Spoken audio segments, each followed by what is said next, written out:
A very good Erev Shabbos Parshas Behaaloischo to all members of our Sheffield Community and beyond. Some announcements first. Shabbos will start, we usually make it in at 8 o'clock this evening, and it will terminate tomorrow night at 10:58. It's probably getting close to the latest time that Shabbos goes out, because we are in June, getting towards the middle of June. The chapter of Ethics of the Fathers that we study tomorrow afternoon is chapter 2, and I'll get to some of the content of the Sedra shortly. Just to announce the yard sites for this week as well. Today, that is tonight, tomorrow, Brian Weiner has yard site for his mother, which is Rivka Bas Meir.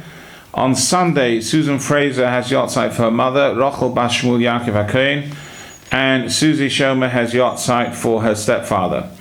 On Tuesday, Leatrice Black and Stephen Black have yard site for the husband and father respectively, whose name is Melech Avram Moshe ben Mordechai HaKohen. And on Thursday, Anita Kay has yard site for her father Eliezer ben Yitzchok. We wish everybody Arichas Yom v'Shalom Tovos. I would like to mention that this week was just a couple of days ago, we just passed the first yard site of Barbara Bergman. The first yard site is all significant. So we wish all members of the Bergman family Arichas Yom v'Shalom Tovos.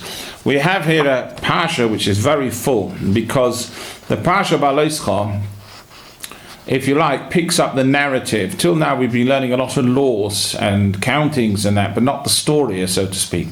Behaaloischo picks up the narrative, so we are in the year 2449, which means we are a year and a bit after the Jews have left Egypt. So they're into the first year of what was to turn out to be a 40-year sojourn in the desert. But at this moment, in the order of events in the book of Numbers, this hasn't yet been discovered. And we have a number of different parshas which will take us all the way through the book of Numbers, or lots of different events that happened. Now, over the course of 40 years, lots of things would have taken place, but not every one of those things is relevant to us, because it doesn't necessarily have a message for all Jewish people in all generations. But the ones that do are included in this book of Numbers. So we have lots of different stories till we get to the end of the book. In the Parshas Behaaloischo itself, it begins with, I've identified 9 different items in the Sedra. Firstly, there's the lighting of the menorah by Aaron. Secondly, there is the inauguration of the Levites into service. Thirdly, we have the story of the second Pesach, Pesach Sheni, which we mentioned a few weeks ago. That is, if you missed the first offering of the Paschal Lamb, you could bring it a month later on the 14th of Iyar. That's the third portion. The fourth is making of silver trumpets, which we used as a method of gathering the people. Instead of sending WhatsApp or emails, they use silver trumpets, get everybody together. Then there is the order of traveling. That's the fifth paragraph, which normally is read with a little bit of fanfare as how they would march, how they would camp, and the particular pattern in which they moved when it came to. You can't just have everybody packing the bags and going. There was an order of how each tribe was to move in continuance from the previous tribe and so on. Then we have a not such a nice portion, which is the complainers. Now, Jews have always been good at complaining. That's one thing we don't seem to have a problem excelling at. And in the Parsha, they do complain about the food that they get, because the manna could taste like most foods, but not all food. And so they said, well, in Egypt we used to get different things like onions and garlic, and we don't have these foods anymore.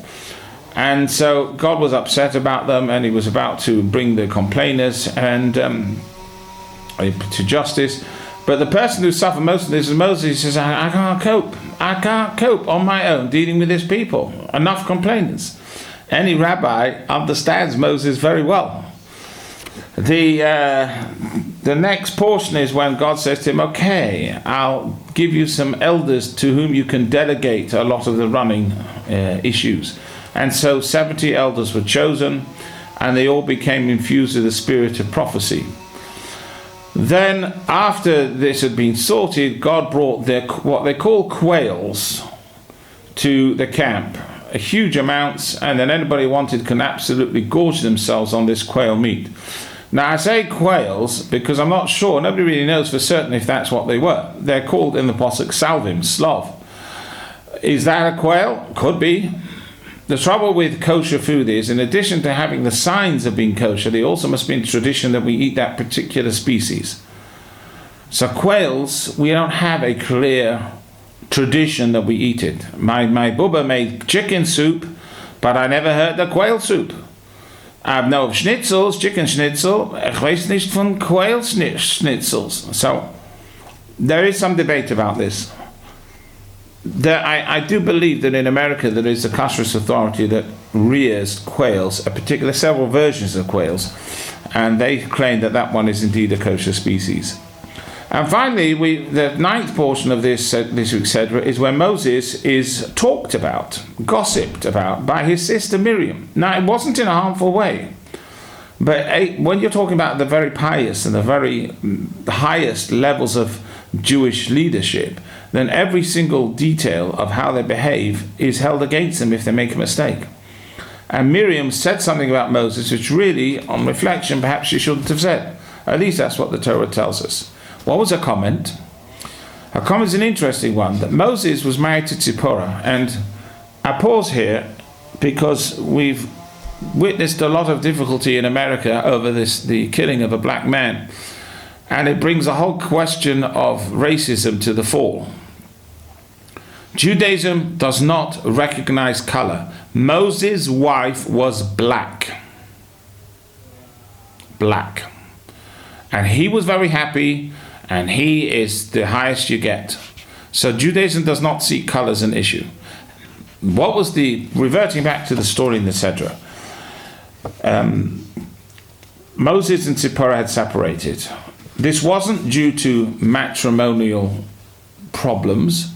This was simply because Moses was in a constant state of readiness that at any moment God would appear to him. And you can imagine that being in a marriage where there is a certain degree of physical activity is going to be impossible if at any moment God will come to you, because the level of purity required to be a prophet shuts out that. So they had separated. And Miriam overheard something being said and so on. At first it wasn't known, and so she repeated it to Aaron. And immediately God is upon them. Both Moses, Aaron, and Miriam are called. And at that point, she is chastised for repeating something which could be construed as gossiping. And when God departs from their presence, Miriam is left as a leper. Interestingly, she couldn't stay in the camp, so she had to go outside the camp as it is the law. But the entire Jewish people waited for her. Okay, so she made a mistake, but she was very precious to them. And there's no other event in the Torah where millions of people waited for one person. So for 7 days they didn't move. They were supposed to travel, they didn't move, and they waited for Miriam till she was out of her status of impurity. This, says the Talmud, is a reward to her because she waited by the banks of the river Nile to see what was going to happen to Moses when he was put in the Moses basket. So everything that a person does, one day, if it's good, will come back to reward him. This is the Sedra of Behaaloischo. A message from there. The beginning of it starts off with Behaaloischo, and it says that Aaron had the job to light the menorah every day in the temple, in the tabernacle, and subsequently the Kodesh that took over after him, the high priest would light it in the tabernacles. If you were to examine the plans of the tabernacle building, you would notice an interesting thing. The windows were angled outwards. Now normally in buildings the windows are angled inwards, so that the light which comes in through the window is allowed to spread, because light spreads as it moves along, as you know. But in the temple, it was the other way around, because the temple is not needing light from outside. On the contrary, the light of the temple is supposed to shine outside. So the walls of the Beis HaMikdash had windows which were shkufim atumim, that they were geared outwards as if the internal light is shining beyond.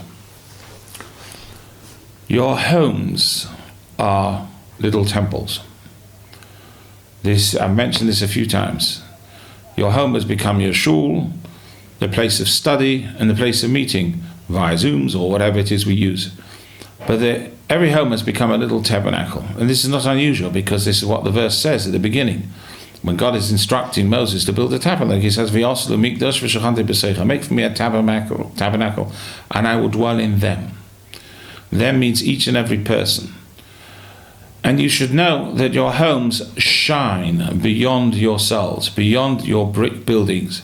So I don't know what shape your windows are, but spiritually they are shkufim atumim. The light is shining outside to the rest of the world. Till now we only had one building that did that in a big way, which is the shul. Now everyone's home is a shul. So you are all shining.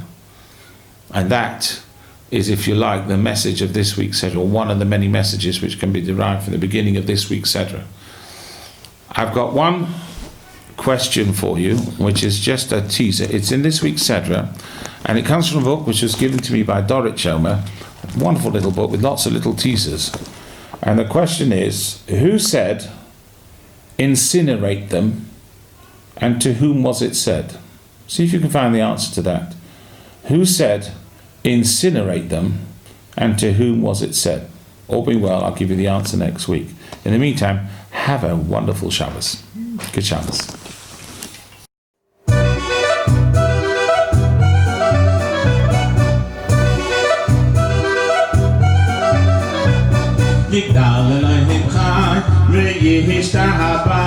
נמצא בעיני סמצי עושות אחד בין יחיד כייחודוי נדם וגם מצחק ליחדו סוד אין היד מושגוף ויהינה הגוף לא נהר חלוף קדוש עושות כמול לכל דבר אשר נברא ראשון ידי שיסתרי שיסוי הנה ידנו לום לך ליצח ירק דולסי ומחוסי שפעם דבוסי נסענוי אנשי סגולסי בספרתוי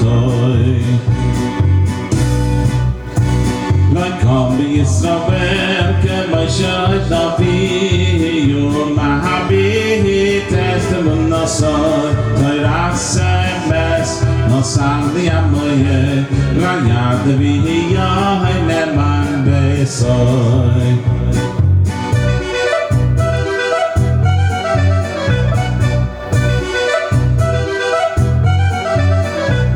Lo Yachalifoel, Melayamir Dasai, Leia Lahamim Lesulasai, Kadmoin Yas, Sarvehenu, Mapit Saitava, Bekadmosai, Gomerish Chesed, Kemehit Bahalai, Naisen Rasharak, Erishosai, Ishtach Ketyamin, Meshichenu, Liptoish Lachakeke, Yeshua Soy. Meisim Yichayel, Neroy Chastoy, Baruch Adeyat,